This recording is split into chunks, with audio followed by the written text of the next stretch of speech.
Hey everyone, welcome back to another Web Dev Junkie video. So I want to show you how I actually host this NFT-Magic website. So behind the scenes, this is just a Node.js application, which is hosting like a public assets folder.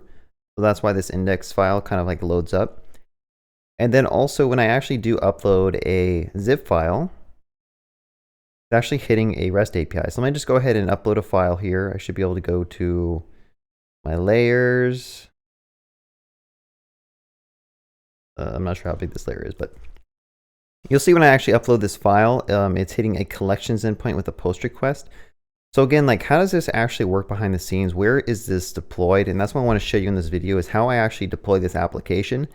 And you can do the same thing if you have a Node application that you want to get deployed yourself. So it's probably good information to follow along if you're kind of learning how to deploy apps. So the first thing I did was I went to DigitalOcean. Now I'm not like sponsoring them or anything. I just went to DigitalOcean and I created a droplet. So I think on the left here, you go to manage, you go to droplets, and you can create a new droplet like so. And the thing I selected was like, I think I did Ubuntu. I just did the defaults for everything. I wanted to get the cheapest one possible. So I said regular Intel and I clicked on this one. But after you do that, I went ahead and set up an SSH key so that I can connect to that server on my computer. And I went ahead and created the droplet. I'm not going to do that right now because I already have one running. And they'll charge like $5 a month, which is pretty cheap to have like a fully dedicated VM that you can do whatever you want with it. So that's how I basically created the virtual machine that's hosting this application. Now, the next step is I copied the IP address because I know I'm going to end up just creating a subdomain. So I went to my profile. You go to your dashboard, and then I went to my domains. I only have like 2. And I went to manage. So I want to manage the webdevjunkie.com site and add a record. So a records are basically a way to point domain names to an actual IP address. So I went here, I created an a record for NFT-Magic, and I copied in that IP address. I'm gonna go ahead and delete this other one because I don't really need that anymore. So that's how I actually have it so that the URL can actually point to that box. Now this won't work until you actually have something running on the box. So let me show you how I did that. So again, my project is written in Node.js, so like you really just have to grab the Git repo. So let me just show you. I am let me go ahead and SSH into that box. I already shared the IP. So this is where that virtual machine is hosted. And if you SSH into it, it's going to use that SSH key that I kind of set up earlier. And now I have access to the box itself. So inside of this box, I have an NFT-Magic folder. The way I got that was I basically just went to my Git repo. So github.com/codycyber NFT-Magic. And I just went here and I copied the code and said clone.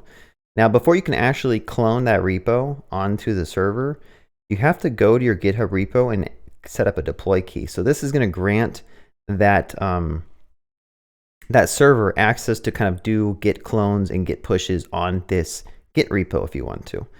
So then what I did after I got all that set up is a Git clone, and I cloned the repo. That made that Git repo down here. Let me zoom in just one more. So that made that NFT-Magic folder, and if I cd into NFT-Magic, that has all of the things that is necessary to kind of get this server running. Now, one thing I do want to point out is that by default, Ubuntu doesn't have all the things necessary to be able to run Node, to be able to do npm, to be able to do all this other stuff. So I think it did come with Git, but I think that's about it. So what I had to do was like step by step, I had to install different dependencies that I knew I was going to need, or I had to figure out what I would need. And I put it in a setup.sh file. So as I'm going through and setting up this Ubuntu box, I just keep track of every command I ever ran and put it in a file, so that in the future I could just simply run this file on a new machine and it'll kind of identically set up the same droplet. So some of the dependencies that we need in this is Caddy. Caddy is what we're using to kind of host this Node application over HTTPS. It's a reverse proxy that's taking localhost 443 and pointing it to that Node app. So I'll show you in a second how I get the Node app running, but just know that on port 8080 on this machine down here, we have the Node application running, and Caddy is using a reverse proxy to kind of forward this domain to that Node application. And then once you kind of set up Caddy in the config, you have to reload the config. And then I set up a package called in, so I can change the Node version, because by default when you install Node on Ubuntu, it's like version 10, which is super old. I'm not sure why it's so old.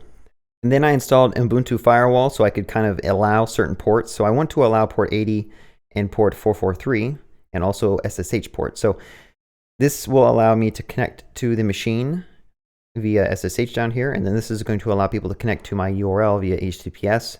And this is probably just going to forward any normal requests to the HTTPS. And then you enable it to make your machine a little bit more secure. Now, the main tool I'm using to host the Node application is PM2. So you want to make sure you do an npm install g PM2. And then since we're dealing with zipping and unzipping files, I had to install these two packages. And then also these I added recently. These are used for kind of running Puppeteer. This is just for a little script that I have running to be able to check OpenSeas if an NFT gets listed. So you don't technically need these to run this little application I made. But once you got all that started, you basically seed into the NFT-Magic folder. I run PM2 start over that source file. I save it so that PM2 knows what services need to run if the machine were to restart. And then I say PM2 startup to make PM2 just force start up if I were to restart the server. So the cool thing is, once I've figured out all the steps that are needed, I could just simply clone the repo and do /setup. Well, I might have to chmod it first. Chmodding plus X allows you to execute the script. So I might need to do that, and then I can actually run that setup script if I wanted to,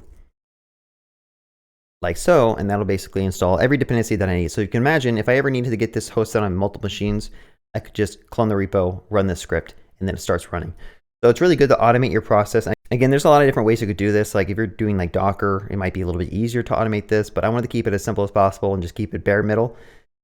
So that's what I did. And now when the service is running, you can do PM2 list to see what is actually running here. So let's check it out. We got a index file running, which is the actual like website here. The NFT-Magic website, that is the index. And the cool thing about PM2 is if someone were to upload a zip that like crashes my application, PM2 is just going to restart my application, right? Anytime your application crashes or fails, PM2 just restarts it, so you have like as much uptime as possible.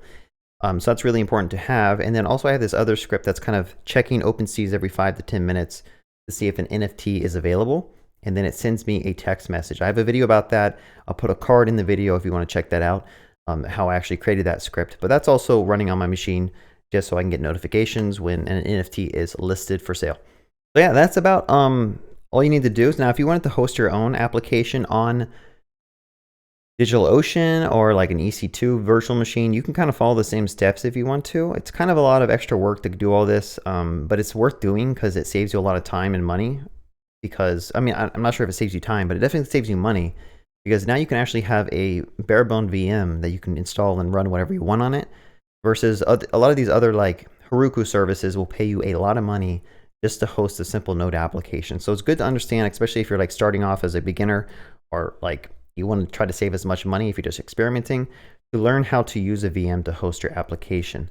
And if you put in a little bit of work, you can actually make it like production ready. So yeah, I just wanted to share that with you all. So hopefully you guys enjoyed this video. If you did, give me a thumbs up. Also, leave me a comment below if you have a different preferred way that you like to actually host Node applications. Do you like to use Heroku, EC2, maybe use like Lambdas and AWS? Yeah, let me know. And then also be sure to subscribe and press that bell icon if you want more videos like this in the future, because I'm going to be publishing videos that will help you become a better web developer and hopefully help you understand how to do deployments of your Node applications in the future. All right, happy coding.